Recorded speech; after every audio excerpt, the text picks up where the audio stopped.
பிளெண்டரில் இன்றைக்கி வந்து நம்ம ஒரு 2 டிப்ஸ் பற்றி தான் பார்க்க போகிறோம். ஓகேங்களா? ஃபர்ஸ்ட், இந்த மாதிரி ஒன்றா மர்ஜாக இருக்க ஆப்ஜெக்டை எப்படி அதாவது உங்களுக்கு ஒரு ஆப்ஜெக்ட் மட்டும் தனியாக வெளியே வரணும் அப்படின்னு நினச்சிங்கன்னா அந்த ஒரு ஆப்ஜெக்டை நீங்கள் வந்து செலக்ட் பண்ணலாம். ஓகேங்களா? நான் வந்து பாக்ஸ் வச்சுக்கிறேன். அந்த ஒரு ஆப்ஜெக்ட் செலக்ட் பண்ணலாம். ஆனால் நீங்கள் வந்து அதை கூட இந்த மாதிரி ட்ராக் பண்ணி தான் செலக்ட் பண்ண வேண்டியது வரும். ஸோ அது வந்து உங்களுக்கு வந்து கொஞ்சம் ரிஸ்கியாக தெரிஞ்சுன்னா நீங்கள் வந்து அந்த ஆப்ஜெக்ட் மேலே கிளிக் பண்ணி கிளிக் பண்ணிங்கன்னா அந்த மொத்த ஆப்ஜெக்ட்டும் செலக்ட் ஆகிடும். அதுக்கடுத்தது இன்னொரு ஆப்ஜெக்ட் மேலே வச்சு கிளிக் பண்ணிங்கன்னா மொத்தமாக செலக்ட் ஆகிரும். இதுதான் ஃபஸ்ட்டு டிப்.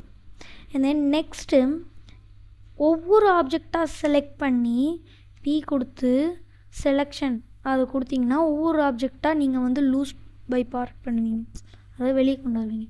அந்த மாதிரி பண்ணுறதை விட்டுட்டு ஏ கொடுத்து எல்லாத்தையும் செலக்ட் பண்ணி பி கொடுத்து லூஸ் பை பார்ட், ஓகேங்களா, பை லூஸ் பார்ட் அது கொடுத்தீங்கன்னா ஒரே கிளிக்கில் நமக்கு எல்லா கியூபும் வெளியே வந்துடும். பார்த்தீங்களா?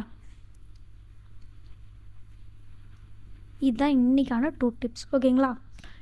இந்த மாதிரி டிப்ஸ் அண்ட் ட்ரிக்ஸ் தெரிஞ்சுக்கிறதுக்கு நம்ம யூடியூப் சேனல் சப்ஸ்கிரைப் பண்ணி வச்சுக்கோங்க. அப்போ தான் நான் போகிற வீடியோஸில் உங்களுக்கு நோட்டிஃபை ஆகும். மீண்டும் அடுத்த வீடியோவில் சந்திக்கலாம். Tata bye bye. மறக்காமல் சப்ஸ்கிரைப் பண்ணுங்கள்.